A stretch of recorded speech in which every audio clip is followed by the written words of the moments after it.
Pertanyaan sekarang, kita diskusi aja ya, supaya nanti bisa kejawab tadi apa yang ada di ujian tadi. Nah, ketika menggunakan metode penilaian, sebenarnya kalau kita kemarin belajar sudah dari awal pertemuan sampai udah mengerjakan UTS, pertanyaannya sebenarnya kalau menilai sumber daya alam itu basisnya seperti apa?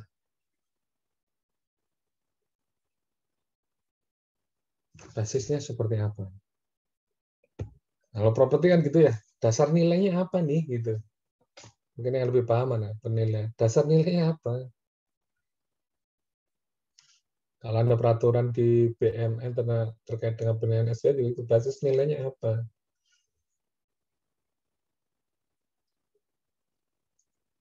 Ayo.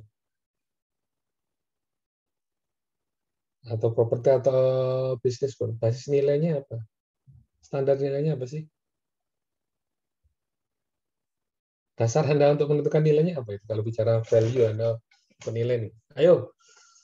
Udah semester 3, semester 6. Kalau saya tanya, basis nilainya apa? Dasar menentukan nilainya apa? WTP, Pak. WTP. WTP. Oke, itu metodenya atau dasarnya WTP. Nah, pertanyaan, kenapa kok pakai WTP?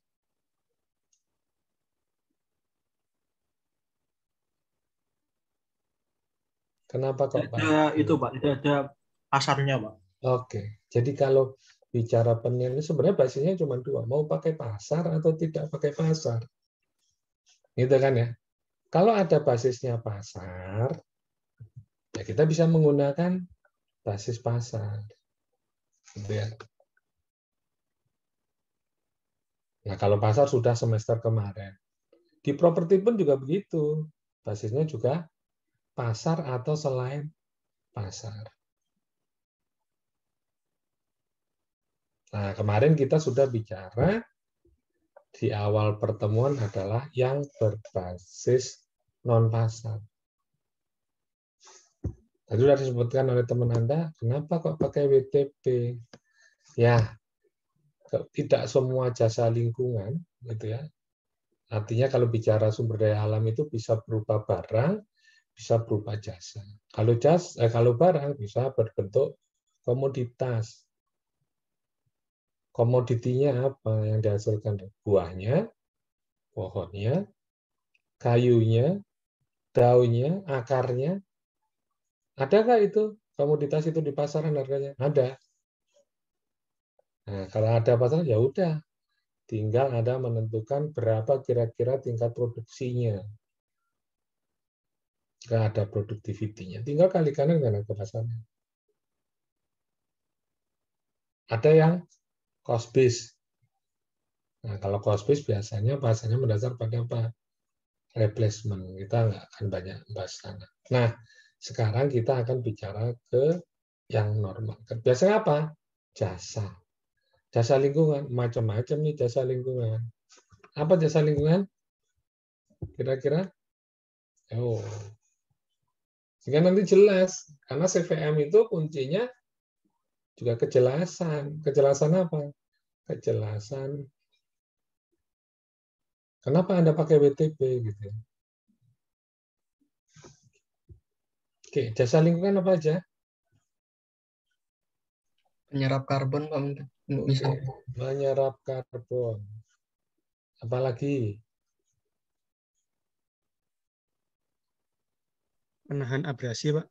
Penahan abrasi. Apalagi?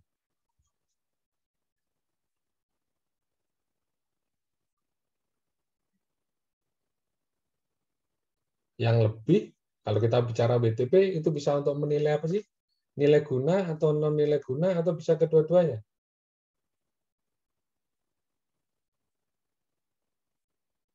Ayo, WTP, willingness to Bisa work. keduanya, Pak. Ya. Artinya kalau kita menggunakan CVM, itu bisa untuk use value maupun non-use value. Artinya kalau kita bicara rencana kebijakan pemerintah terkait dengan pengembangan objek wisata SDA, belum ada tuh, baru rencana kebijakan. Berarti kita evaluasi terkait apa? Ex ante apa post ante? Ex ante, Pak. Ex ante.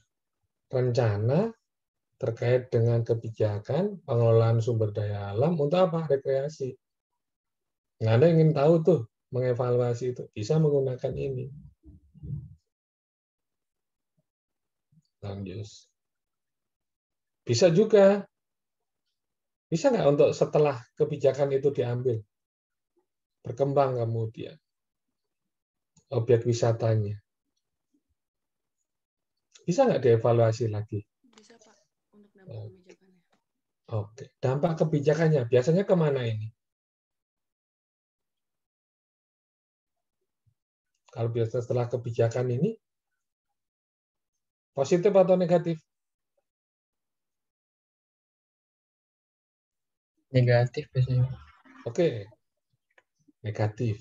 Bisa kita konsentrasinya, evaluasinya terhadap kebijakan yang berpengaruh pada hal yang negatif. Bisa saja pencemaran lingkungan, kerusakan alam. Nah, pertanyaannya kemudian, kalau CVM, ya kita menggunakan willingness to pay atau willingness to accept kalau terkait dengan yang negatif.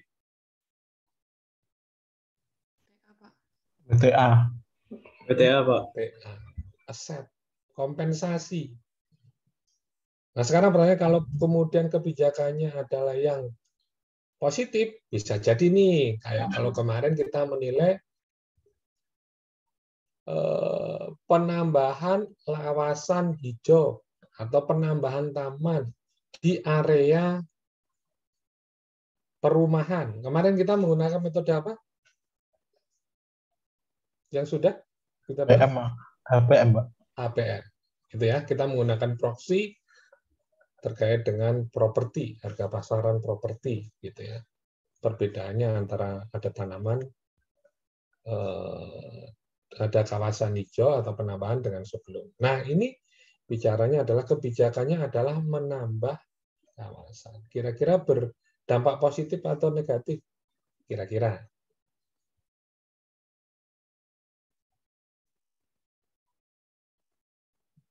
Kira-kira dampaknya gimana? Secara Positif, umum Pak. kalau menambah kawasan positif ya. Oke lah kalau kita bicara pendekatan proksinya properti ya kan menambah nilai karena dekat dengan kawasan hijau, pemandangannya lebih indah. Tetapi dari sisi jasa lingkungan kira-kira apa ya? Kalau banyak tanaman hijaunya. Airnya Jasa banyak. lingkungan. Apa? Airnya banyak, Pak. Airnya banyak, polusinya berkurang, kemampuan menyerap karbonnya tinggi. Sehingga kita akan menggunakan konsep yang mana nih? Yang WTA atau WTP? WTP. WTP. Gitu ya. Jadi kenapa kita menggunakan konsep CVM gitu ya, atau metode CVM sebenarnya karena kita menilai jasa lingkungan yang tidak bisa hanya didasarkan pada pasar. Karena apa? Jasa lingkungan itu susah kalau didasarkan pada harga di pasaran. Gitu ya. Tidak ada pasarannya. Gitu. Nah, metodenya ada revert, ada state referral. Nah, kalau yang kita bahas CVM, ada lagi di situ eksperimen choice atau contingent choice method. Ya, itu juga salah satu metode dari state preference. Nah, CVM itu masuk dalam state preference. Nah, pertanyaannya sekarang, kenapa kok state bukan reveal? Survei, Pak. Revit pakai survei nggak? Dua-duanya kan pakai survei kan? Tapi dinyatakan mau atau enggak membayarnya. Oke, artinya apa? State preference itu kita menentukan nilai ekonomi secara langsung dengan cara gimana? Menanyakan kesanggupan, kemampuan, kemauan mereka membayar atas sebuah jasa lingkungan.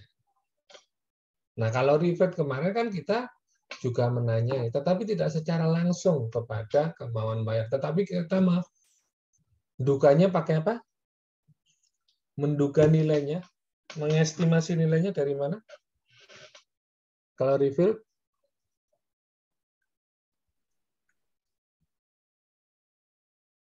Yo, biar tahu bedanya nanti.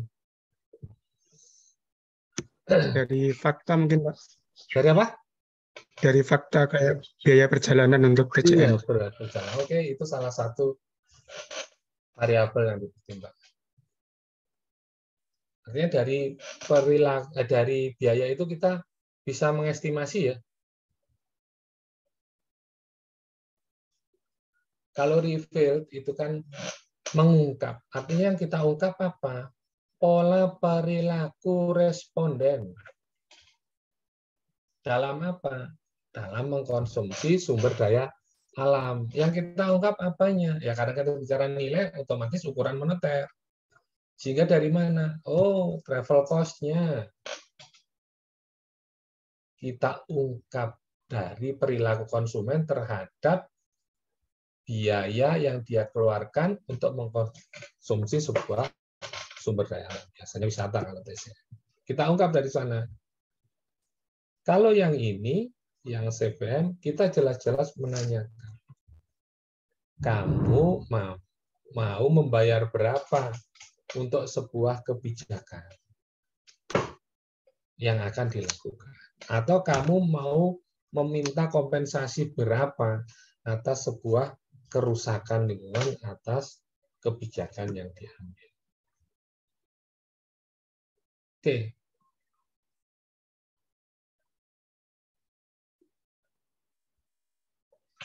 Simpel ya, berarti tinggal menanya ini. Tinggal menanya. Oke, pertanyaannya kemudian, kalau kita, sekedar menanyai, gitu. Kalau melakukan CPM, sehingga supaya hasilnya baik nih, kira-kira, dugaan kita, maka bagian-bagian utama apa saja yang harus kita pertimbangkan dalam melakukan penilaian dengan metode CPM ini.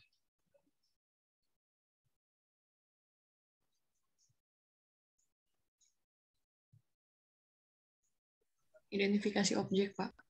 Oke, pertama identifikasi objek. Sama ya kayak penilaian properti, identifikasi objek. Nah, pertanyaan sekarang, kalau bicara identifikasi objek, kalau di properti apa aja? Kalau properti ini, objeknya apa? Tujuannya apa? Gitu ya. Standar nilainya apa? Apa lagi? Tanggal penilaiannya kapan? Gitu. Nah, kalau di sini apa? Yang perlu dipertimbangkan terkait dengan objeknya. Perubahan kualitas, kuantitas, sama concern kebijakan, Pak. Oke. Jadi kita bicara jumlah kuantitas, jumlah kualitas. Itu sebenarnya kita bicara apa sih? Bicara apa? Jasa lingkungan, Pak. Artinya jasa lingkungan terkait dengan apa?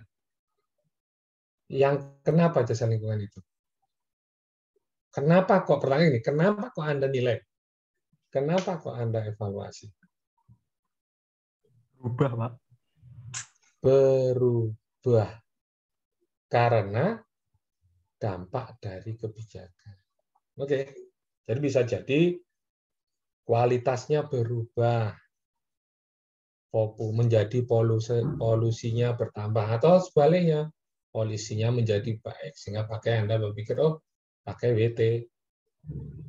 Atau terjadi pencemaran lingkungan, kerusakan lingkungan, Anda menguji WT. Jumlahnya mungkin juga akan berubah. Dengan adanya kebijakan itu bisa jadi luasan area hijaunya berkurang, jumlah daerah yang tercemar berkurang, sehingga kemudian kita menjadi dengan jelas apa yang kita nilai nih sebenarnya, gitu ya. Jadi kalau kita bicara pertanyaan tadi, bisa untuk menilai apa aja nih CVM. Kebijakan baik X maupun expose, XNT maupun expose. bisa nilai guna, bisa nilai kerusakan, bisa juga nilai konservasi, artinya terkait dengan program kebijakan konservasi.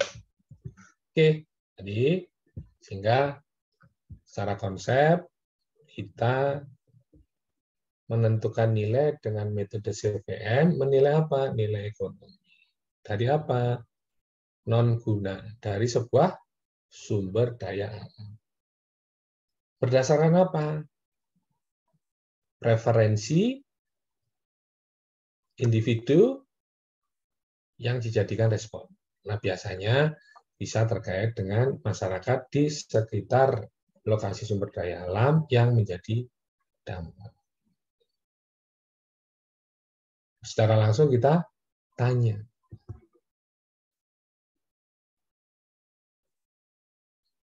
Nah, ketika bertanya, maka kita memberikan pilihan. Memberikan pilihan. Mampu membayar, iya atau tidak. Artinya kita, ya itu pada titik berapa? Itu ya, pada titik berapa dia mampu membayar? Nah, tadi ada bicara salah satu cara nih ketika ingin mengekstrak, gitu ya, terkait dengan mengekstrak informasi terkait dengan kemampuan membayar ini, sehingga kita bisa gunakan di dalam menentukan nilai. Apa istilahnya? Apa istilahnya?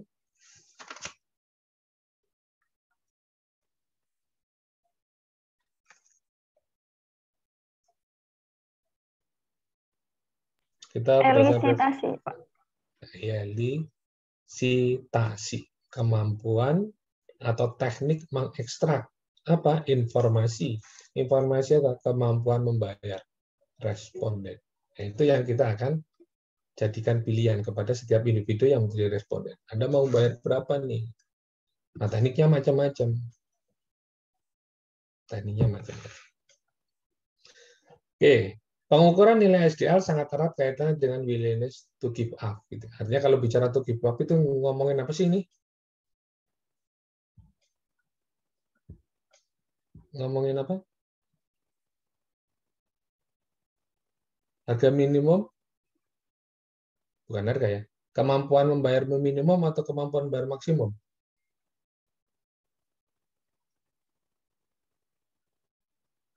Kemampuan membayar maksimum. Oke, good. Kemampuan membayar maksimum. Itu ya, artinya kita bertanya, mesti ada yang jawab atas jasa lingkungan, kemampuannya. Kalau kebijakan pemerintah ingin meningkatkan kualitas air, gitu ya, ada program kebijakan penanaman pohon dan bla bla. Kira-kira Anda mampu membayar berapa untuk membantu program itu, gitu. Atau untuk menjaga kelestarian penyu kalau di kasus kita. Anda kira-kira mampu membayar berapa? Mau membayar? Iya. Berapa?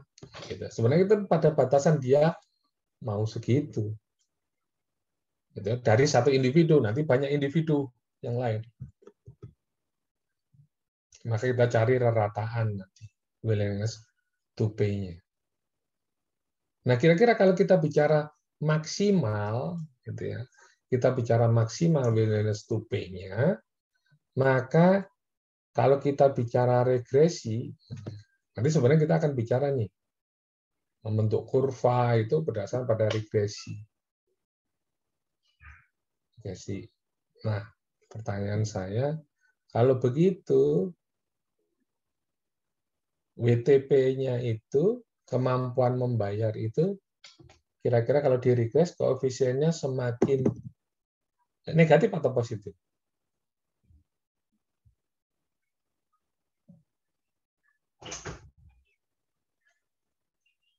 Positif atau negatif?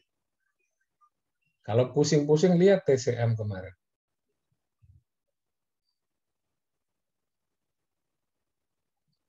TCM berarti koefisiennya gimana? Negatif, Pak. Negatif. Artinya apa kalau negatif? Mungkin besar biaya perjalanan, semakin sedikit Kunjungan. jumlah kunjungan. Kalau yang ini?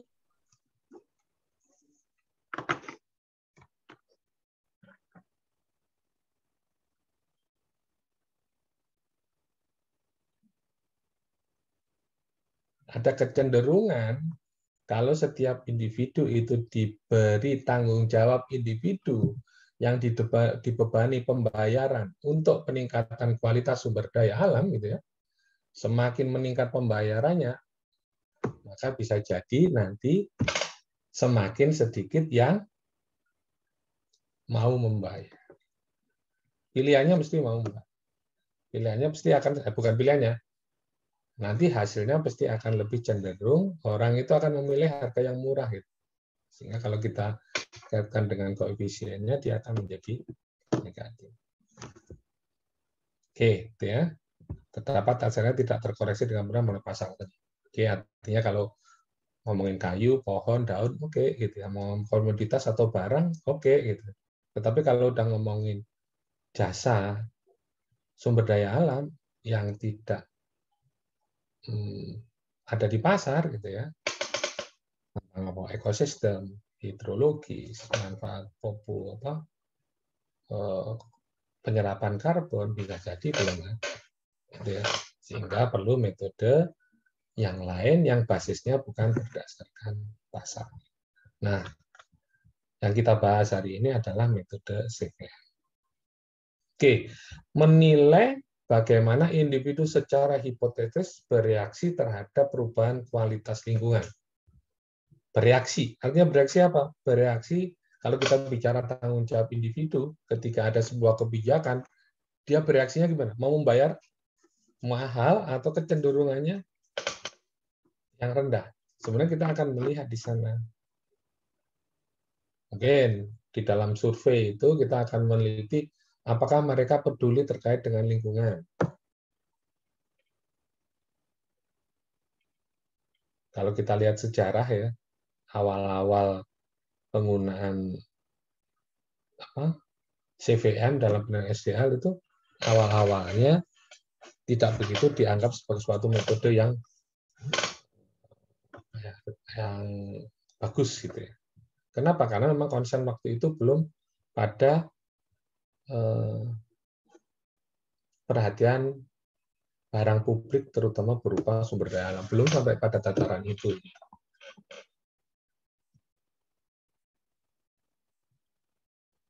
Oke. Dan juga bisa juga tadi terkait dengan kebijakan yang bersifat merusak alam. Atau ada kemungkinan dia akan berpengaruh terhadap alam. Maka bisa menggunakan WTA. Kompensasi atas kerusakan akibat sebuah kebijakan. Oke, kita sampaikan bisa untuk use dan non-use, gitu ya. Kalau kita kemarin TCM, terkait objek wisata itu use. Non-use value tadi sudah sempat disampaikan. Jasa lingkungan, bisa juga terkait bequest, warisan, gitu ya. Yang itu tidak mungkin bisa dinilai dengan basisnya pasar, gitu ya. Caranya gimana? Ya kita kemudian menanyakan ke masing-masing individu terkait dengan jasa sumber daya alam. Oke. Kenapa dinamakan kontingen? Kenapa dinamakan kontingen? Karena tergantung kondisi, Pak. Oke, tergantung kondisi. Tergantung kondisi itu artinya kita ngomongin apa, Mas? Terkait pengaruh pada apa sih pertanyaan yang akan diajukan itu nanti itu akan berpengaruh kepada outcome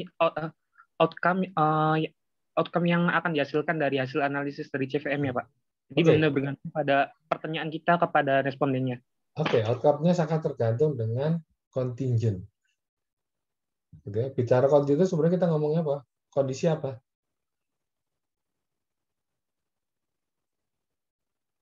Kondisi ini.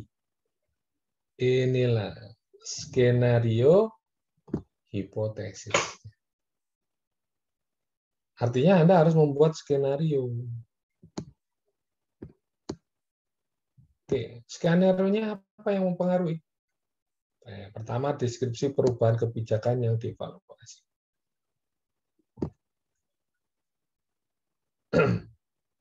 Ini ngomongin apa aja? Artinya apa? Kalau Anda membuat, karena sebenarnya kalau kita bicara CVM ini, kita kan mengevaluasi sebuah kebijakan kan. Bisa jadi kebijakan yang akan berdampak positif terhadap lingkungan, sehingga kita bisa menggunakan WTP, ataupun yang berdampak negatif. Kita menggunakan WTP. Nah, pertanyaannya, segimana responden itu akan memberikan respon atas survei yang kita lakukan, sehingga bisa menghasilkan outcome tadi atau output berupa evaluasi yang memang benar-benar sesuai dengan keinginan yang kita harapkan dari seorang peneliti, maka ya ini skenario-nya ini menjadi penting. Ketidakjelasan skenario, tidak mudah dipahami, alat yang digunakan tidak mudah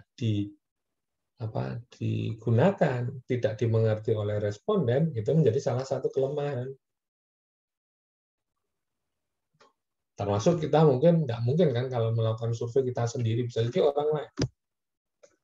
Nah, kalau hipotesisnya itu jika tidak bagus,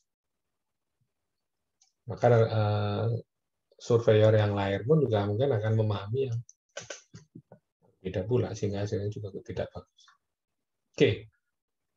Amount of environmental good. Deskripsi, ini terkait dengan deskripsi perubahan kebijakan yang dievaluasi. Nah, kontingen ini itu adalah tergantung apa ini? Skenario hipotesis. Skenario hipotesis. Oke, pertama terkait dengan deskripsi perubahan. Apa aja ini? Deskripsi perubahan.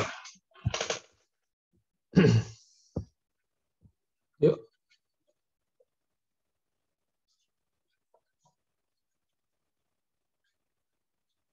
Informasi apa yang perlu disampaikan di dalam skenario, terutama terkait dengan deskripsi perubahan?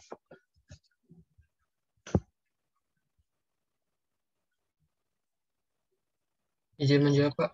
Ya, silakan, Pak. Jadi dalam deskripsi perubahan kebijakan itu ada 2 skenario dasar yang harus diinformasikan oleh peneliti atau penilai, yaitu reference point dan target point. Jadi reference point itu mengacu ke kondisi aktual pada saat ini, di mana itu nanti akan dijadikan sebagai baseline dalam penilaian, dan target point itu adalah kondisi di mana dampak setelah kebijakan itu dilakukan. Mungkin itu, Pak. Oke, jadi di situ kita jelas tuh objeknya apa sih, kemudian kondisi saat ini seperti apa, gitu. Nanti kemudian karena ada kebijakan kan, ada kebijakan itu, maka kemudian kita juga akan mempertimbangkan kira-kira nanti seperti apa kondisinya. Oke, kalau udah begitu, kemudian kita juga akan mempertimbangkan, nah yang kita ceritakan tadi kebijakan itu kayak apa sih kebijakannya? Program yang akan dilakukan, yang kemudian Anda evaluasi dan akan memberikan dampak kepada masyarakat, itu seperti apa? Nah, itu juga harus dijelaskan di sini. Oke.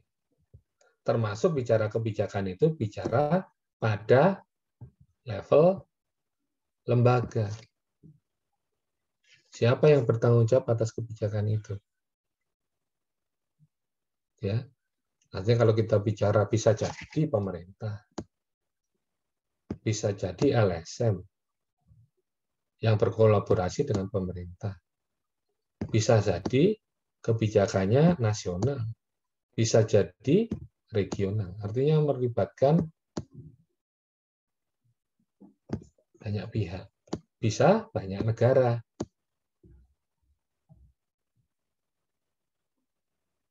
Contoh kayak yang saya share tadi. Ketika dia menyatakan ini, programnya kayak apa? Share kasus jurnal itu ya. Itu nasional atau antar negara?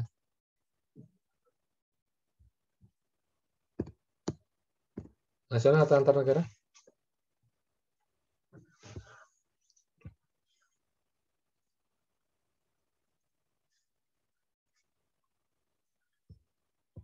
bisa juga antar negara. Contohnya kalau di situ penyu. Penyu. Kenapa penyu? Kok antar negara?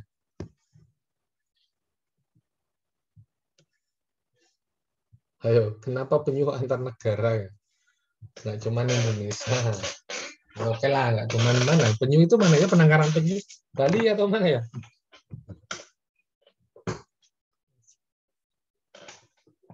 Kok hanya daerah? Kenapa? Penyu laut. Penyu laut. Izin memberikan pendapat. Ya, silakan. Mungkin karena penyu itu tidak menetap gitu ya, Pak, di satu tempat, walaupun pada akhirnya akan kembali lagi ya nanti untuk bertelur, tapi kan kelestariannya itu jadi tanggung jawab dari semua negara dan dia juga nggak bertahan di satu tempat secara terus-menerus gitu, Pak. Jadi tanggung jawab bersama untuk antar negara seperti itu, Pak. Oke, di jurnal disampaikan di situ mobilitasnya itu tidak di situ aja dia. Daerah teritorinya juga nggak di situ. Dia bisa ke lain. Ini yang ketiga nggak nampak.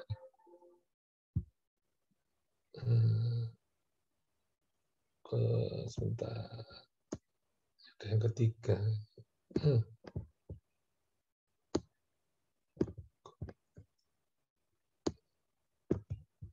Oke, yang ketiga juga terkait dengan payment mechanism. Loh, kesediaan membayar. Ya, Anda harus jelaskan juga skenario-nya. Ceritanya seperti apa, pembayarannya. Apa aja kira-kira yang bisa digunakan untuk mekanisme pembayaran? Caranya gimana? Bisa pakai pajak, Pak, atau tarif masuk, atau secara sukarela, Pak. Oke, bisa tarif pajak, bisa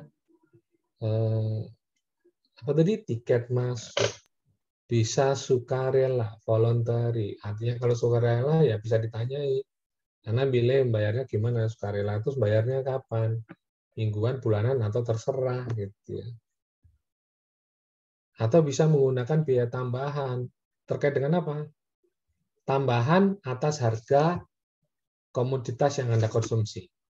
Kalau di penyu laut itu skenario yang ditampilkan di situ adalah dengan energi listrik. Konsumsi energi listrik atau bayar listrik Anda ditambahi dengan biaya sejumlah tertentu kepada responden untuk membiayai konservasi penyu. Gitu. Mekanismenya seperti itu. Nah, tadi ada yang menjawab voluntary. Nah, voluntary ini kira-kira pilihan yang baik nggak? Tidak, Pak. Kenapa? Tidak, Pak. Karena berpotensi menimbulkan free rider, Pak. Oke, free rider gitu ya. Artinya ya udah, orang yang lain itu yang nggak bayar itu ya bisa aja tercakup di dalamnya gitu. Bisa juga terkait dengan kredibilitasnya gitu ya. Oke, itu beberapa mekanisme metode pembayaran. Nah, tadi metode pembayaran artinya kita ingin mengekstrak gitu. Tujuannya sebenarnya untuk mendapatkan informasi terkait dengan informasi kemampuan membayar gitu ya. Teknik untuk mengekstrak informasi terkait kemampuan membayar individu yang akan digunakan di dalam survei. Namanya elisitasi ya. Nah, kemudian artinya ketika kita mau membuat format elisitasinya, kita juga harus mendasarkan, artinya gini, bentuknya kayak apa, itu menjadi pertimbangan. Karena nanti akan mempengaruhi metodenya. Artinya menghitung analisa selanjutnya. Kayak tadi, voluntary. Sebaiknya enggak, kalau di bukunya Pak. Karena ada free rider maupun terkait dengan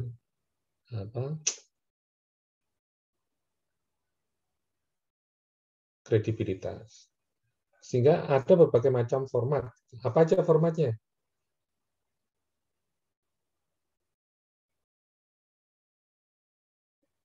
Yuk. Izin menjawab, Pak. Iya, silakan, Mbak. Ada open-ended, ada bidding game, kartu pembayaran, single bounded dichotomous, sama double bounded dichotomous. Oke, dari yang Anda sampaikan tadi, Mbak, yang lebih banyak digunakan, lebih populer yang mana?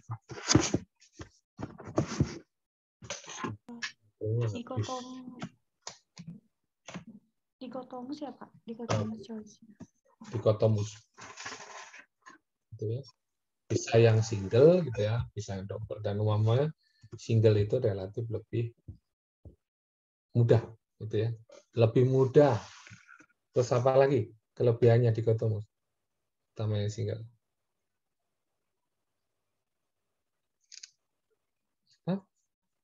Mudah, tidak membutuhkan pemikiran, katanya pemikiran kognitif gitu ya.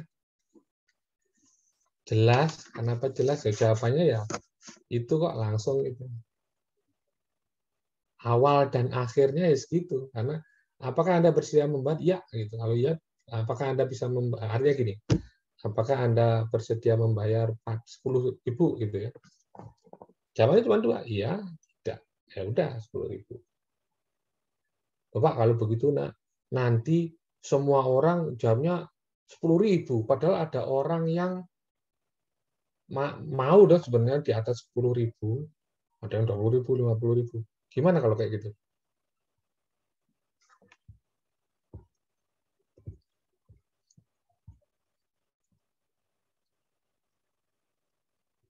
Gimana kalau kayak gitu? Kalau single dikotomus gitu ya. Single dikotomus CVM itu jelas, mudah. Dan awal dan akhir itu jawabannya yaitu sama, satu. Dan tidak memikirkan, membuat orang untuk berpikir panjang. Artinya kalau kita bicara kuesioner itu biasanya yang sekali dipikir itu yang lebih yang mendekati fakta. Kalau terlalu banyak mikir, ngarang, kadang-kadang. Atau kalau kita ujian psikotes itu kalau udah mikir ya udah. Itu sudah nggak menggambarkan profil Anda kalau udah banyak kan mikir. Mereka udah langsung tes. Gitu.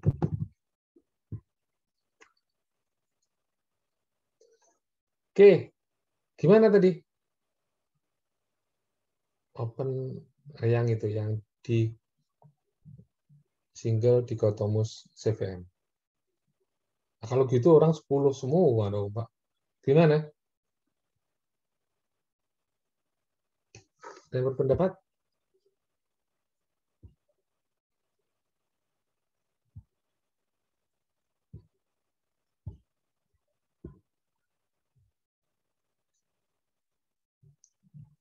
Ayo, gimana? Diambil rata-ratanya apa gimana ya, Pak? Diambil rata-ratanya, maksudnya gimana, Mas? Tadi kan katanya ada yang 10, ada yang 50 kan, Pak. Diambil nilai tengahnya gitu, Pak, mungkin. Pertanyaannya kan satu tadi. Oh, yang satu. Oh, kan 10. Nah, untuk mengantisipasi ya, pertanyaan seperti gini. Untuk mengantisipasi dalam menemukan survei dikotomus supaya tidak mengantisipasi, untuk mengantisipasi semua tidak bakalan jawab 10 gimana?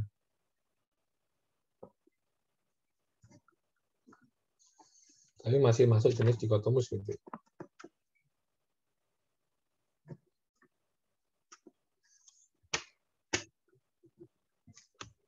Ya, kalau Anda lihat bukunya Pak Ahmad Fauzi, maka ada kelompok klaster tuh. Nanti yang 10, ada yang 15, ada yang 25, dari masing-masing kelompok, dia akan diberi dikotomus yang mewakili. Sehingga dia bisa nomor 10, 50. Jangan menggunakan, tidak disarankan untuk menggunakan yang open-ended. Artinya dibebaskan. Anda mau bayar berapa? Ada yang 10, 50, ada. Nah, udah. Itu bisa jadi kalau yang respondennya itu ngasal, bisa jadi ngisinya sesuka-suka hati. Sesuka-suka hati. Dan memang dalam menyusun seperti ini harus mendasarkan pada pretest dulu, itu disampaikan. Diuji dulu tuh kira-kira masyarakat di sini berapa sih? Anda juga tidak asal menggunakan batasan ini. Oke, ini hanya sekedar informasi aja. Kalau Anda baca buku, itu di tahun berapa ya? Saya lupa. Sebenarnya tahun 43 dia sudah mulai. 43 sudah mulai. Atau siapa namanya, Boven atau siapa. Mengenalkan konsep tentang CVM, terus kemudian kembangkan oleh ini gitu ya. Namun ini masih sinis gitu kan. Karena apa? Karena waktu itu belum konsen pada jasa lingkungan. Lebih kepada konsumsi mungkin kebijakan yang terkait dengan langsung ke masyarakat itu gitu ya. Pengangguran, bla bla bla dan segala macam. Sehingga tidak. Baru konsen itu setelah ada kerusakan lingkungan dengan tumpahnya ini. Nah, itu mulai. Disitulah mulai ditawarkan, salah satunya adalah mulai diteliti lah menentukan kerugiannya pakai apa. Nah, di situ kebetulan menggunakan metode CPM. Nah, mulailah berkibar itu CPM. Mulai berkibar artinya mulai dikenal, mulai banyak digunakan. Bisa jadi kalau Anda dulu ini terus terang, ini bukan terus terang, artinya saya bukan pelaku langsung, tetapi saya mendapatkan informasi dari beberapa teman lain di DJKN yang dulu di Jakarta. Ketika kasus kerusakan lingkungan itu ya, kadang-kadang terkait dengan apakah salah satunya yang ini Sidoarjo itu lumpur lapindo itu kerusakan lingkungan kan? Itu menjadi salah satu kajian. Bukannya apa? Ini artinya kalau bahasa umum itu sekarang itu BPK itu ngomong udah pokoknya urusan penilai udah larinya ke DJKN. Nah, pertanyaannya apa? Pertanyaannya apa? Anda mampu atau tidak gitu? Bahwa tidak gitu. Sehingga jangan dulu masuk ke sini gitu. Jangan dulu masuk ke sini. Masuk ke sini. Itu salah satu. Artinya apa? Kebutuhan akan penilaian sumber daya alam gitu ya, baik terkait dengan dampak lingkungan sebuah kebijakan atau adanya kerusakan lingkungan itu juga jadi penting gitu ya, dan semakin berkembang saat ini. Oke, ini sudah saya sampaikan tadi bahwa secara langsung gitu ya, menanyakan terkait dengan kemauan membayar maksimum ya tadi ya, willingness to pay. Untuk apa? Sifatnya positif biasanya. Mempertahankan atau memperbaiki SDM menjadi lebih sejuk, menjadi air tanahnya semakin banyak, polusinya semakin berkurang. Sebaliknya, kalau terkait dengan ini, kerusakan, sehingga setelah rusak, bagaimana kita harus menjaganya? Kita menggunakan UIT. Nah, sebenarnya kalau di sini,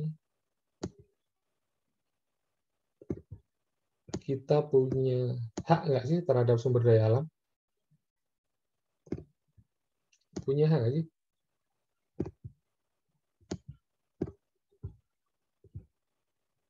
Kita punya hak terhadap sumber daya alam nggak sih?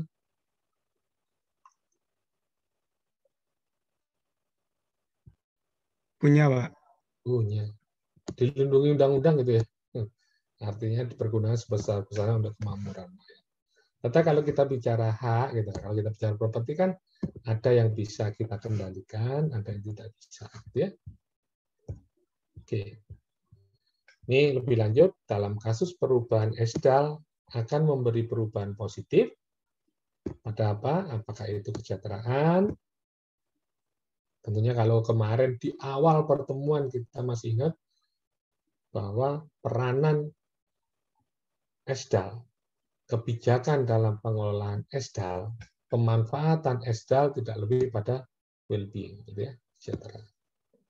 Nah, kalau kita kemudian skenario-nya mampanya itu memberikan perubahan positif atas evaluasi kebijakan misalnya, maka kita dalam konteks CPM-nya menanyakan nilai maksimal untuk bersedia. Tapi kalau sebaliknya menanyakan berapa minimum kompensasi, yang digunakan adalah menanyakan minimum yang akan diterima sebagai kompensasi untuk pengurangan kesejahteraan. Nah, kira-kira ini bisa menjadi kelemahan nggak dalam penggunaan CPM? Terkait dengan respondennya.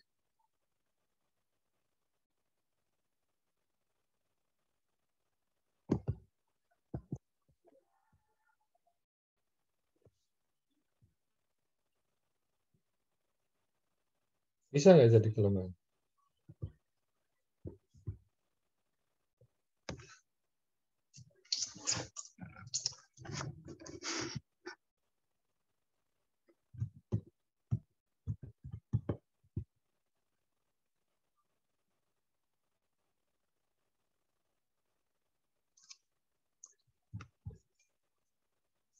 Terkait dengan respondennya, bisa nggak ini menjadi satu kelemahan dari CVM? Bisa, Pak. Bisa. Caranya?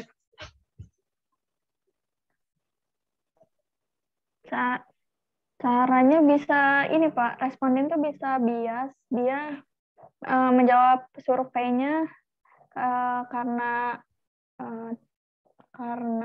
ini, Pak, kurang sadar dari responden karena ingin cepat selesai, atau enggak dia tidak memenuhi pertanyaan yang diajukan gitu, Pak.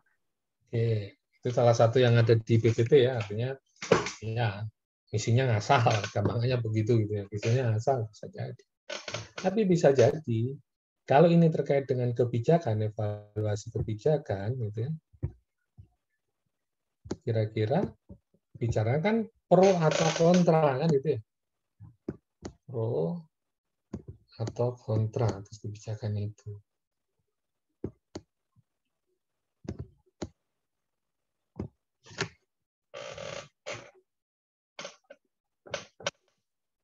Saja. Kalau yang nggak pro, kebijakan terkait dengan ini, ya bayarnya yang kecil-kecil aja. Nilainya kecil, dan sebagainya. Oke. WTP, willingness to accept, ataupun CVM ya. Nah, itu bicara terkait dengan tergantung distribusi of property-nya, artinya bahwa kendali kita atau tidak. Jika individu tidak memiliki hak atau kendali untuk mengurangi kepadatan di tol, itu contohnya, atau mengurangi polusi di air, maka kita butuh pada individu tersebut berapa banyak mereka bisa membayar untuk mengurangi kemacetan atau mengurangi polusi. Artinya ini masih positif kan?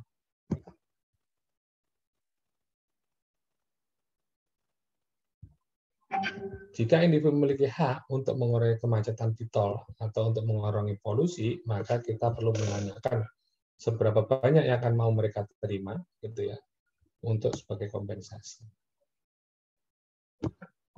Jadi kalau gitu kesannya kan kita menjadi semacam price taker, gitu ya, menentukan kompensasi.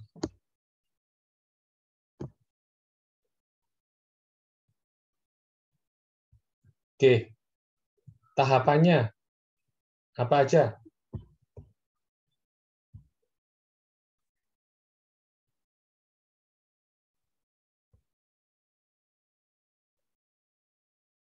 Tahapannya apa aja? Oke, ini kalau di slide ini, ya teman-teman. Tadi ada yang pertama sebenarnya lebih penting, gitu. Pertama, kalau di bukunya Pak, ini adalah apa yang pertama? Kalau di bukunya Pak, ini apa tadi? Identifikasi objek, Pak. Oke, identifikasi objek. Pertama, identifikasi. Setelah identifikasi,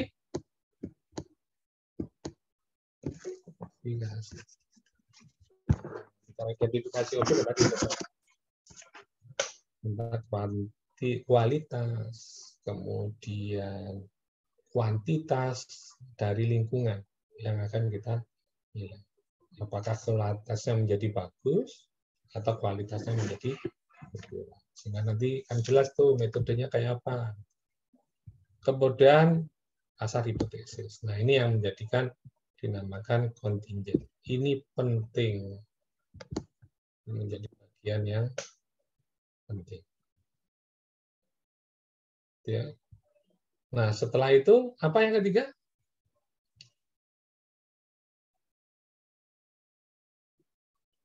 Apa yang ketiga?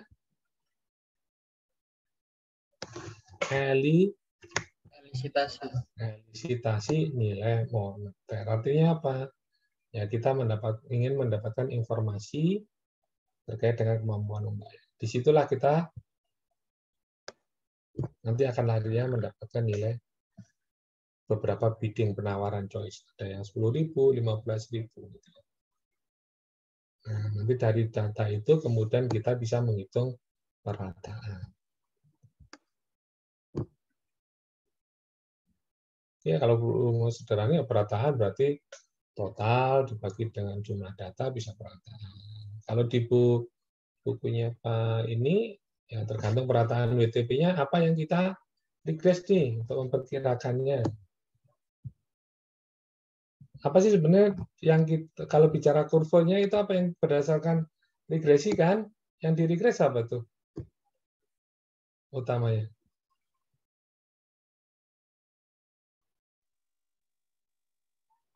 WTP terhadap bid apa?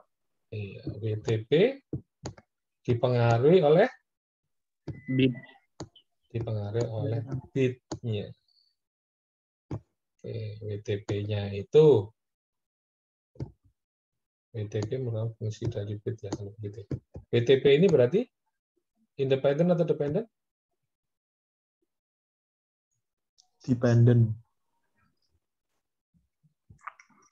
Yang bid-nya independen. Gitu ya. Yang utama sebenarnya ini.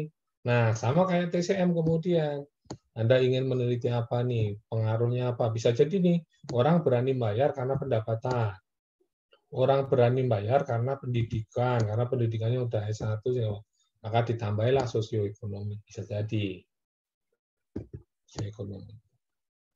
Bisa jadi menjadi bagian yang akan dipertimbangkan. Oke, nah perataannya ada bisa jadi nanti coba nanti dicek ya WTP ini kalau udah ketemu koefisien dan konstanta kan pasti hasilnya ada koefisien ditambah ada konstanta ditambah koefisien dari bid kan ya. Nah, untuk perataannya bisa menggunakan ini konstantanya, kalau nggak salah nanti dicek kembali dibagi dengan koefisien bid-nya. Oke, terakhir mengagregatkan data. Apa ini mengagregatkan data? Nah,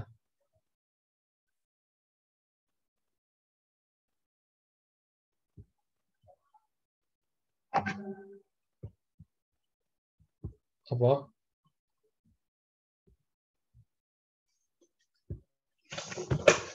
Oke, Anda udah dapat perataan, kemudian kurvanya juga udah dapat. Mengagregatkan data.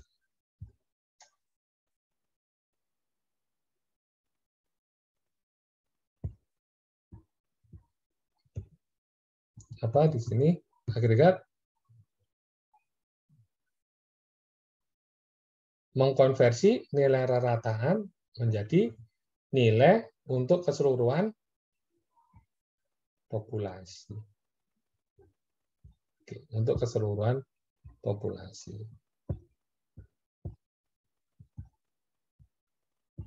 Oke ya, agregasi itu ya kita udah dapat ratahan tadi ya kita sekarang pertimbangan itu untuk menentukan berdasarkan populasi. Oke, dari 3 itu sebenarnya kalau menurut Pak Ahmad Fauzi ya 3 tahapan ini. Identifikasi barang dan jasa yang akan dievaluasi, konstruksi skenario, skenario-nya oke, udah gitu, baru elisitasi nilai moneter. Anda membuat bid-nya. Macamnya apa aja kalau di referensi?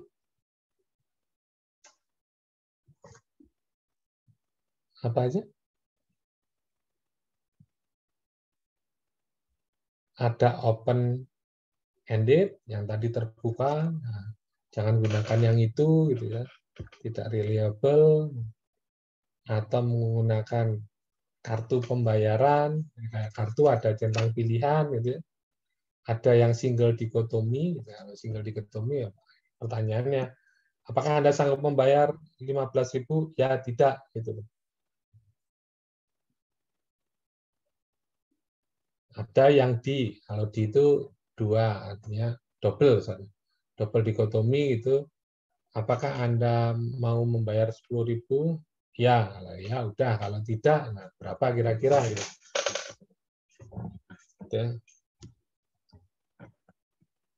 Kemudian lanjut, apakah Anda sanggup 20.000? Ya, mungkin dia di 20.000 sanggup. Nah, termasuk di situ itu elisitasi nilai moneter, gitu ya. Berbagai macam format elisitasi. Nah, kemudian elisitasi moneter itu juga ketika bicara skenario hipotetis juga cara pembayaran. Itu sudah disampaikan. Oke, ini CVM bisa digunakan untuk dua-duanya ya. Kesimpulan aja. Bisa untuk yang karena situasinya begini menjadi lebih bagus, hipotesanya, hypothetical skenario-nya menjadi lebih bagus, atau sebaliknya. Oke. Di sini laut tercemar dengan sedikit, laut bersih dengan ikan banyak.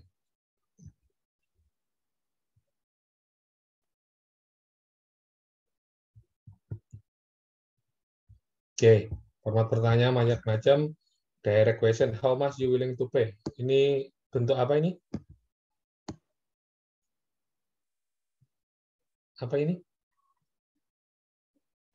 Open-ended. Open-ended. Bukalah dia.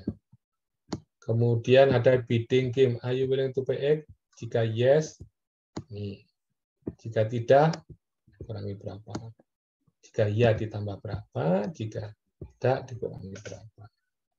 Kalau ini ada listnya. Silakan Anda lihat di bukunya Pak, ini halaman 124 itu ada tuh. Saya lihat tuh.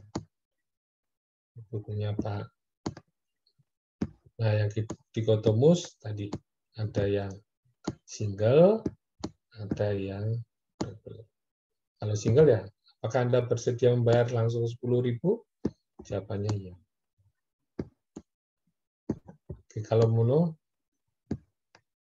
apakah Anda sanggup membayar 10.000 untuk perbaikan lingkungan? Kayak gitu ya. Jika ya, apakah Anda sanggup membayar 20.000 ditingkatkan lagi? Jika tidak, apakah Anda sanggup membayar yang lebih rendah tentunya? Kalau dia masih iya, kasih ya penawaran lebih tinggi. Kalau ini lebih tinggi. Oke, ini ada satu guideline berdasarkan ini organisasi gitu ya, aturan internasional dalam penggunaan CVM. Oke, minimalkan hasil survei non-respon. Apa yang maksud dengan non-respon?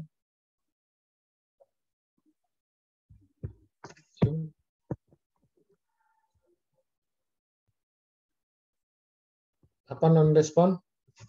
Mana nih?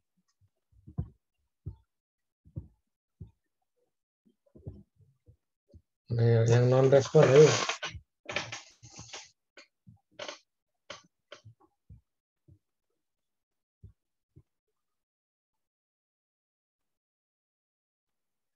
Non-respon maksudnya? Artinya tidak sesuai yang kita harapkan terkait dengan respon. Tadi ada yang cepat-cepat.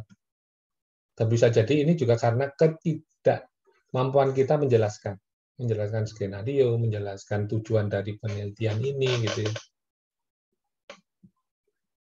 Nah, bicara respon, berarti kan kita bicara sampling tuh, kalau populasinya banyak. Pertanyaannya berapa tuh jumlah respondennya?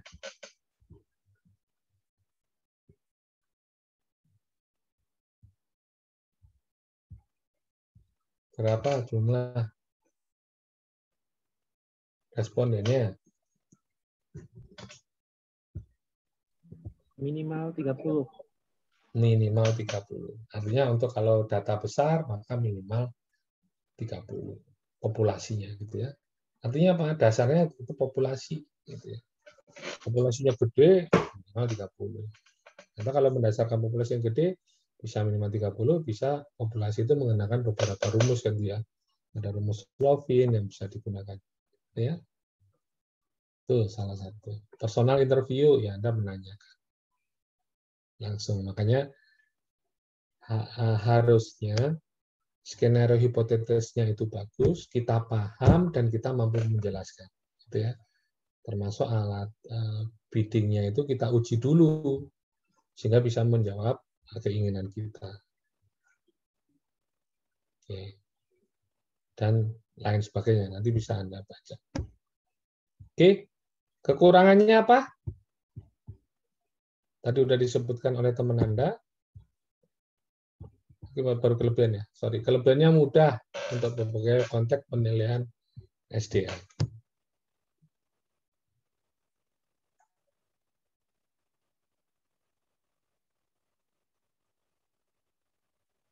Dapat mengestimasi nilai non-use. Tadi ada eksistensi, kemudian ada warisan, dan lain sebagainya. Nah, kelemahannya muncul akibat dari ketidakjujuran, strategi bias. Yang mencoba memanipulasi hasil dari analisa yang mencoba mempengaruhi kebijakan pemerintah di masa yang akan datang. Itu. Ya, artinya kita tadi ya sampaikan ada yang pro, ada yang enggak.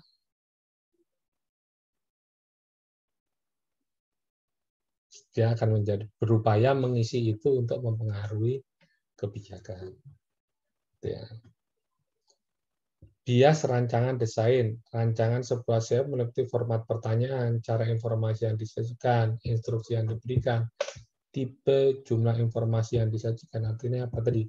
Skenario hipotesisnya itu harusnya jelas, mudah dipahami. Kemudian instruksi di dalam mengisi pilihan itu juga mudah untuk dipahami.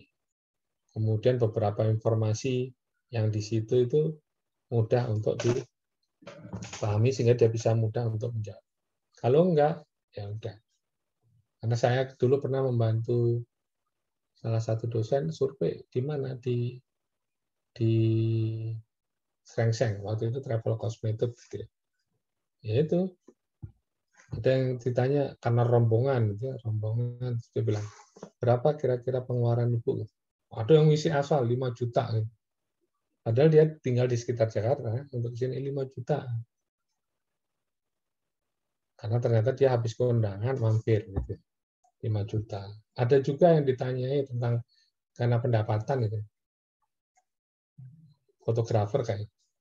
Ya, dia menolak. Apa relevansinya? Anda menanyakan pendapatan saya terkait dengan tujuan Anda penelitian gitu. Artinya apa? Berarti tadi yang non-respon menjadi tidak menjadi terjadi. Artinya apa? Ada bagian-bagian dari survei itu yang tidak terjawab. Ada dari bagian survei itu yang tidak menjadi terjawab. Nah, itu beberapa kendala. Dan bisa jadi Anda yang sudah menggunakan kemarin travel cost juga menemui hal yang sama. Bias titik awal.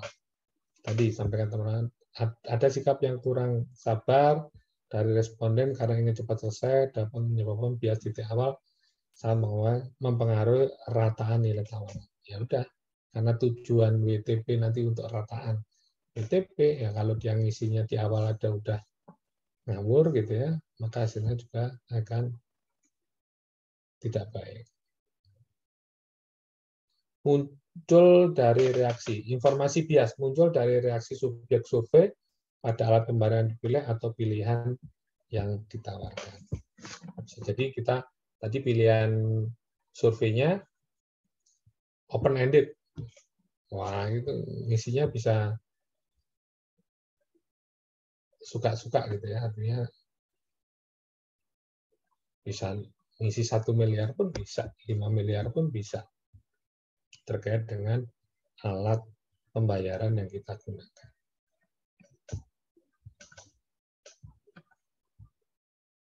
Oke, ini beberapa kelemahan yang lain. Nanti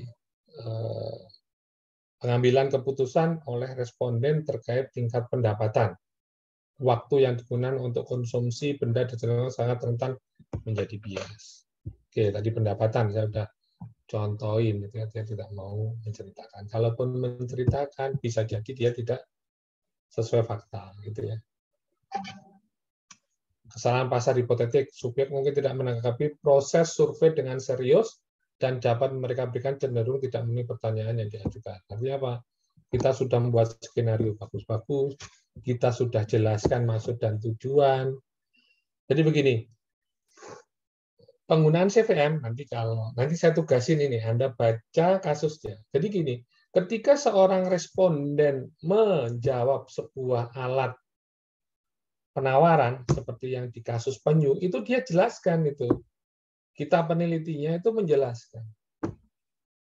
Artinya apa?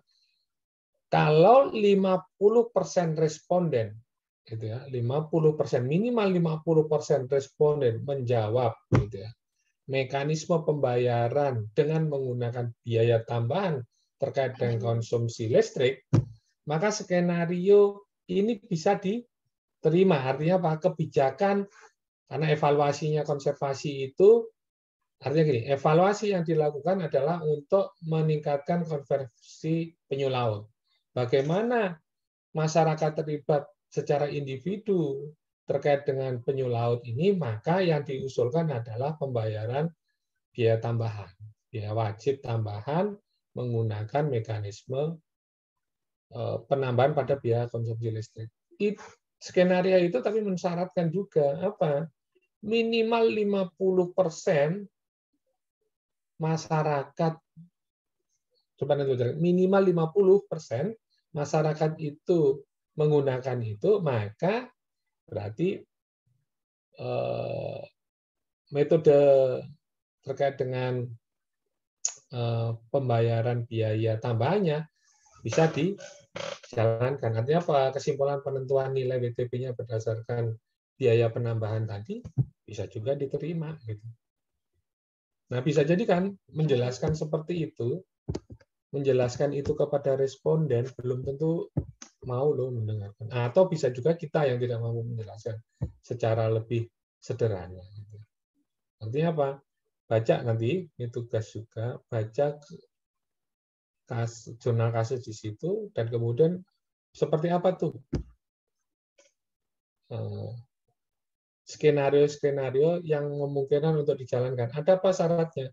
Artinya syarat itu juga harus disampaikan kepada responden. Ketika dia tidak menanggapi proses survei dengan serius, gitu ya, dia ngasal. Akhirnya dia milih, karena ngasal pilihan di situ ada 3 dia. Ada listrik tambahan biaya, ada sukarela, ada satunya kewajiban pemerintah, kewajiban nasional, ya, pemerintah. Pilihan metode pembayaran. Tapi masing-masing artinya ketika menggunakan listrik itu bisa menjadi kebijakan yang diambil untuk konservasi penyu laut jika apa 50% responden. Sehingga ketika menjawab itu dia akan mikir benar. Artinya mikir benar itu artinya bukan kok tadi membebani, enggak. Dia memilih itu dia tahu, oh kalau saya memilih ini memang saya ingin konservasi sumber daya alam berupa penyu laut itu menjadi tercapai gitu ya. Dengan dia karena dia memilih, dengan saya mau membayar biaya tambahan melalui biaya pengenaan listrik. Nah, ini contohnya terkait dengan kasus gitu ya. Nah, sebenarnya secara garis besar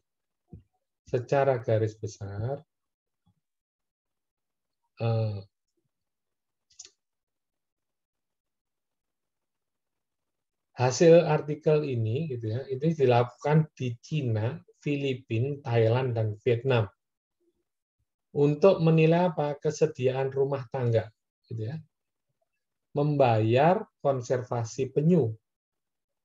Nah, kalau dia mau gitu ya, artinya warga negara di negara berbagai negara itu mau menganggap penting bahwa konservasi binatang yang terancam punah namanya itu ya, maka dia mau membayar. Pertanyaan kemudian bagaimana membayarnya? Karena di situ bicara potensi untuk mobilisasi data.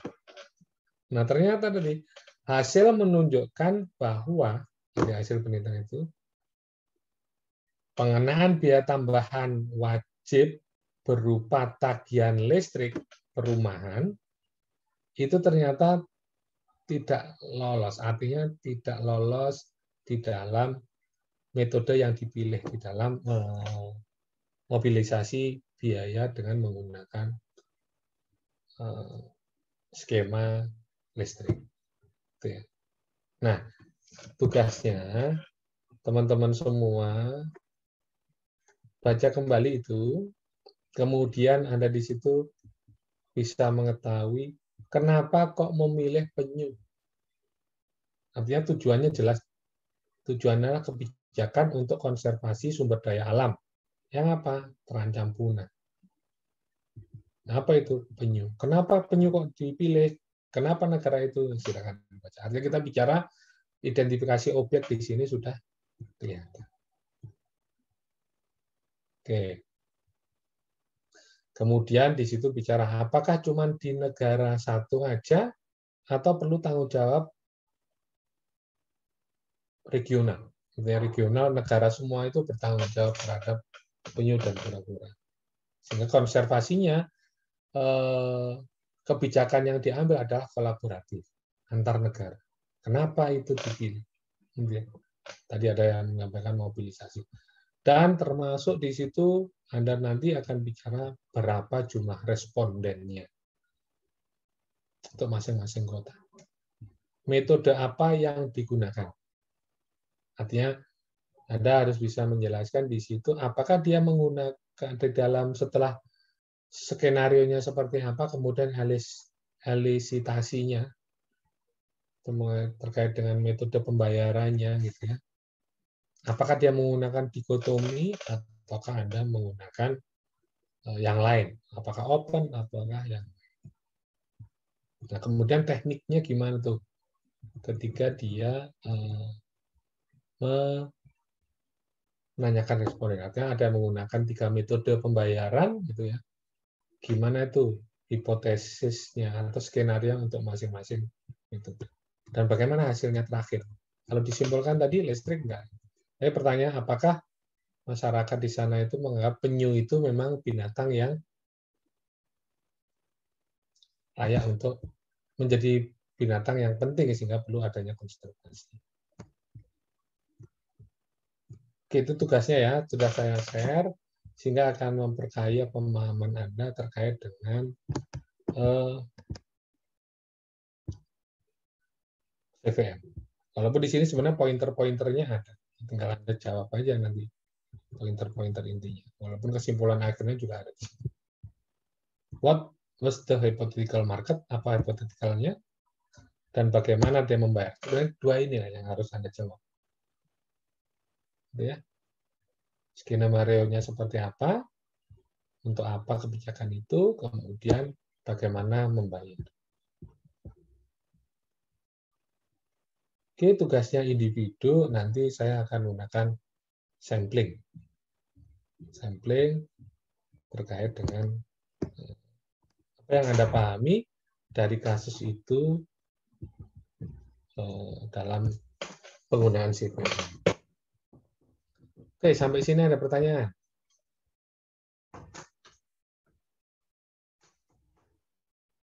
Ada pertanyaan?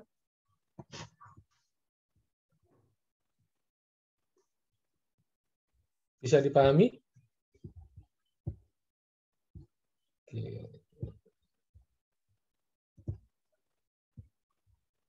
Oke. Kemudian untuk post-test. Oke. Metode valuasi sumber daya alam contingent valuation, metode merupakan apa? State preference atau refill preference? State preference. Oke, state preference. Pilih pernyataan yang benar. Mana ini?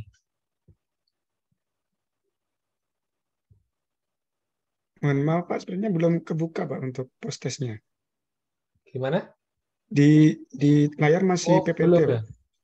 Oh, belum. Oke. Kita bahas atau memperbaiki nilai post test. Monggo. Tadi ada yang 36 soal. Oke, pilihannya gimana nih? Saya buka lagi, Anda memperbaiki, atau kita bahas?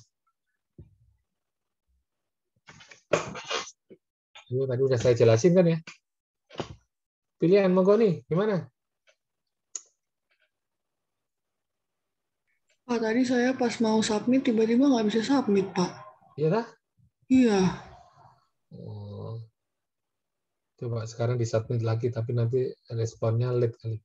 Masih ada atau udah hilang, Mbak? Masih ada sih, Pak. Tapi tadi kan saya udah ngeklik submit, terus kayaknya dia ngomongnya this question didn't... Ya, mungkin pas, ya gitu. pas aku ini. Oke, coba Pas saya ulang lagi ya, Pak. Oke, kirim lagi.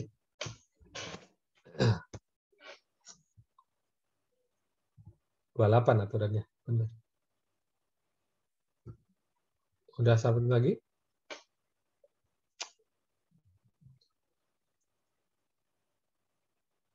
Udah, Pak. Oke, mau diulangi berdasarkan pemahaman barusan, sekalian mengukur perbaikan, atau mau dibahas?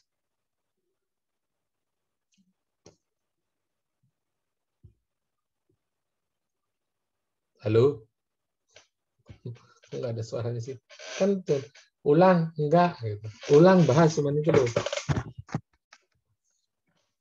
Oke. Bahas saja, Pak. Bahas, oke, sip. Oke, nomor 1, siapa menjawab? Udah ya, state preference. Ini mana yang benar terkait dengan CVM? Metode langsung, Mbak. Oke, dia metode langsung dengan menanyai tentang kesediaan membayar, tidak mengungkap gitu ya. State preference method ini apa contohnya? Choice eksperimen, Pak. Choice eksperimen. Artinya tidak hanya CVM ya, ada juga choice eksperimen, namun tidak menjadi bahasan di kita gitu ya. CVM dapat digunakan untuk menentukan nilai Semua pilihan jawaban. Oke, semua pilihan benar. Manakah pernyataan berikut yang benar? CVM satu-satunya, Pak. Oke. CVM adalah satu-satunya penentuan kampanye. Menentukan nilai ekonomi yang tidak secara langsung mengalami, yang tidak berdampak kebijakan. Gitu ya. Bisa juga, gitu. Karena sifatnya nasional bisa jadi. Gitu ya, bisa jadi.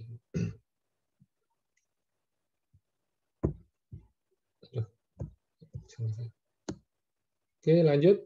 Menurut Ahmad Fahbusi, Identifikasi objek valuasi, penyusunan konstruksi hipotek, sama mengekstrak informasi, Pak. betul, ya. Artinya 3. Sebenarnya kalau disesuaikan tahapan-tahapan tadi ya sama. Artinya setelah mengekstraksi kita melakukan ekstraksi itu dari bidding ya. Artinya ekstraksi itu kita sudah menemukan kurvanya, kemudian perataannya sudah kita peroleh, kemudian kita agregasi.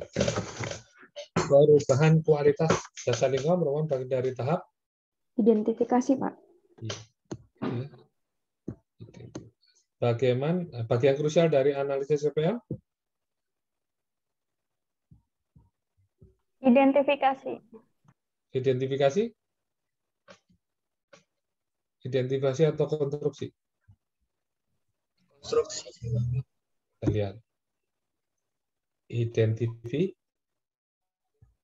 Artinya pertama, kalau kita bicara properti pun kan juga seperti itu ya. Pertama itu, Anda itu mau ngapain sih? Mau nilai apa dulu? Gitu. Bisa jadi kalau di awal, kalau saya dulu ngajar penilaian bisnis, mengatakan bahwa di awal itu jelas dulu, sehingga bahkan kita bisa memikirkan metode apa yang paling. Bahkan tadi di awal pakai CV, ETA atau ITP. Walaupun terus kita harus menggunakan ITP dulu. Ini post XT apa Dua-duanya, Pak. Dua-duanya. Oke. Cara pembayaran ditawarkan dalam survei merupakan bagian dalam Membuat pasar hipotesis, Pak. membuat pasar hipotesis. Oke.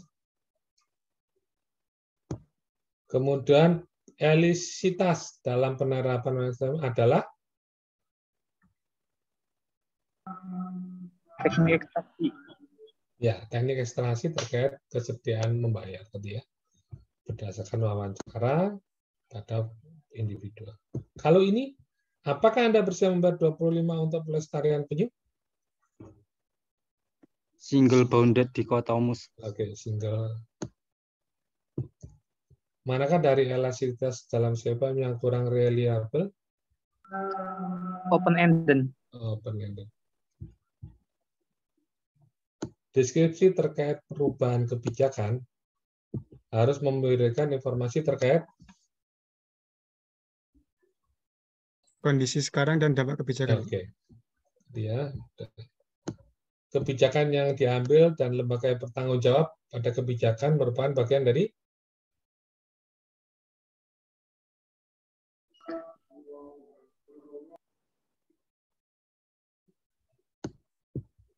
deskripsi pasar, termasuk tadi terkait dengan pembayaran. Elasticity tadi. Yang bukan bagian format elisitasi apa? Adjusted multi-bounded Oke. dichotomous. Metode pembayaran yang sebenarnya dihindari tadi apa? Sukarela. Sukarela. Ciri khusus dikotomus? Semua pilihan tidak benar. Oke. Ciri khusus dari dikotomus choice adalah nilai awal selalu berbeda untuk setiap kelompok responden. Nilai awal merupakan nilai terakhir bagi responden. Yang mana? Bukannya ini harusnya dua-duanya benar ya, Pak? Dua-duanya benar, Pak. Nilai awal selalu berbeda untuk setiap. Oke, ini bonus ya. Semua pilihan. Oke. Berikut tokoh, ini gampang lah. Cuman tambahan. Kebijakan CPM bisa yang mana ini?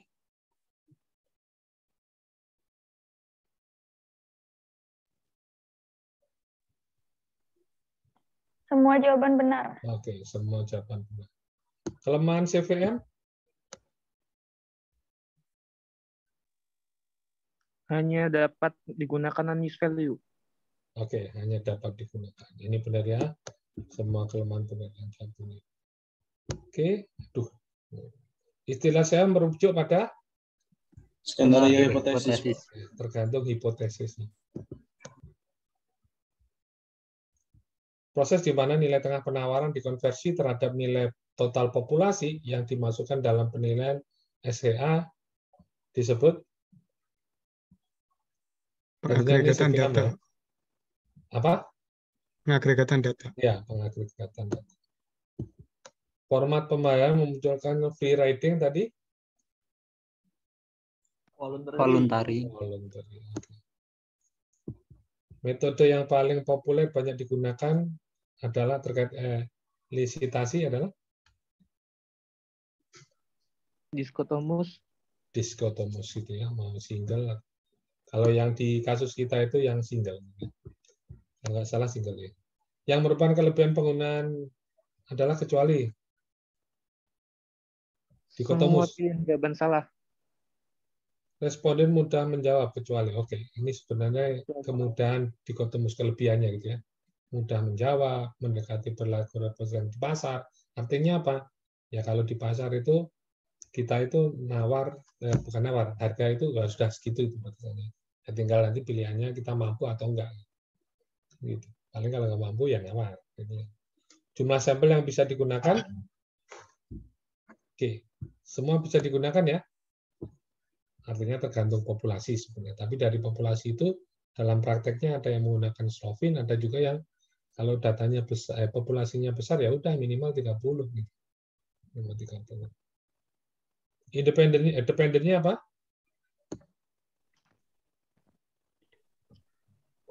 WTP. Independennya? Tidak. Oke. pendugaan besarnya nilai WTP dengan CFM dapat berupa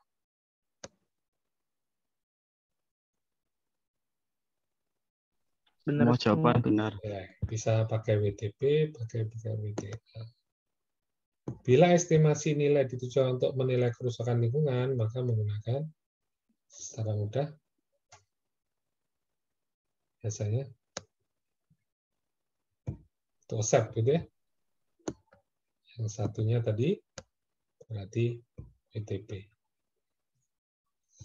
Oke, itu mungkin bahasan hari ini, pertemuan kita hari ini. Semoga konsepnya dapat. Tugasnya adalah memahami CVM berdasarkan jurnal, gitu ya. Di situ sudah ada. Paling tidak Anda harus menjawab 3 itu. Pertama, objeknya apa? Nanti kita objek, kenapa kok milih penyu? Kemudian skenario-nya seperti apa? Gitu ya. Bicara skenario berarti macam-macam kan, bicara terkait dengan kebijakan sebelum dan sesudah, kemudian kebijakan seperti apa, kemudian lembaga yang bertanggung jawab siapa aja, apakah nasional atau dengan negara lain, bahkan kalau nggak salah di situ adakah lembaga swadaya untuk pengelola sumber daya yang tadi ya yang dikumpulkan gitu ya. Terakhir terkait dengan metode pembayarannya kan gitu. Oke, terjawab dan tentu bagaimana kesimpulan terkait dengan nilainya gitu ya. Mungkin itu pertemuan kita hari ini. Ada pertanyaan?